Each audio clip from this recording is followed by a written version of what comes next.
Kuanzishwa kwa somo la biashara na uwekezaji na somo la biashara na uwekezaji ambao unafanywa na serikali, sote naamini ni mashuhuda kwamba vile vile ni utekelezaji wa dira ya 2050 ambayo naamini mlipata kuiona, lakini kwa umri wenu naamini mlishiriki ipasavyo kutoa mchango wa namna ambavyo mnatamani Tanzania ya 2050 iwe.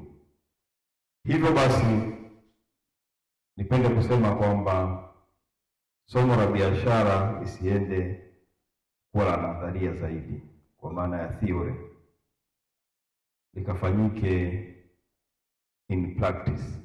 Mkawafundishe wanafunzi wetu kwa vitendo, kwa kuangalia mazingira ambayo nyinyi mpo, kwa maana mtakaokuwa mkifanyia kazi yana fursa zipi, na wao mwatake wazitazame, mchechemue akili zao ziweze kuziona hizo fursa, na ndipo ambapo tutakuwa tumewafundisha somo la biashara kwa vitendo zaidi, sio tu wanafunzi ambao wanatakiwa kaangalie fursa au mkawafundishe kubainisha fursa. Hata nyinyi ambao ni walimu, huko ambako mnaenda kufanya kazi au mnafanya kazi, mkaangalie fursa zilizopo ili ziweze kuchangia katika maendeleo yenu binafsi, na wanafunzi wataona maendeleo yenu, nao watakuwa wamejifunza kwa vitendo, na mtakuwa mmewapa hamasa na wenyewe ya kuweza kubadilika, na mwisho wa siku hatutakuwa na walimu wanaolalamika,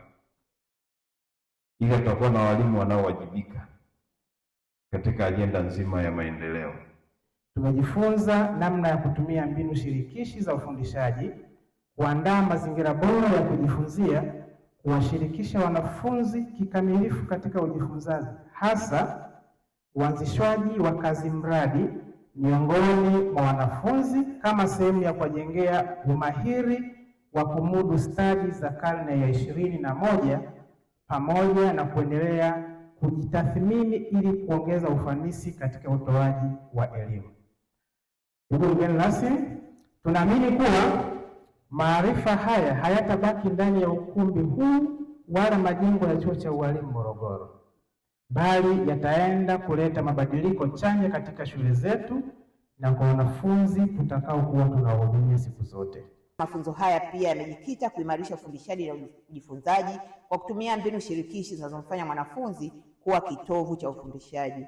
Mbinu hizi ni zile zinazomwezesha mwanafunzi kufikiri, kutafakari, kutafuta maarifa kutoka vyanzo mbalimbali, kazi za vitendo, utafiti, majaribio ya kisayansi, majadiliano na kazi mradi zinazolenga kutatua matatizo halisi katika mazingira ya mwanafunzi. Aidha, ninawapongeza sana washiriki na naomba tujipigie makofi. Hongereni sana. Na ninatamani kama ambavyo msemaji ameahidi hapa, muende mkatumie mafunzo haya kuimarisha ufundishaji na ujifunzaji. Vile vile walimu kwa pamoja walipata nafasi ya kuelewa na kuona namna gani somo hili linasaidia katika kujenga msingi wa utekelezaji endelevu wa mtaala kupitia MEWAKA na usimamizi wa karibu wa viongozi wa shule na maafisa elimu. Tunaamini maarifa haya yataonekana katika ubora wa ufundishaji na matokeo ya wanafunzi wetu kwa ujumla.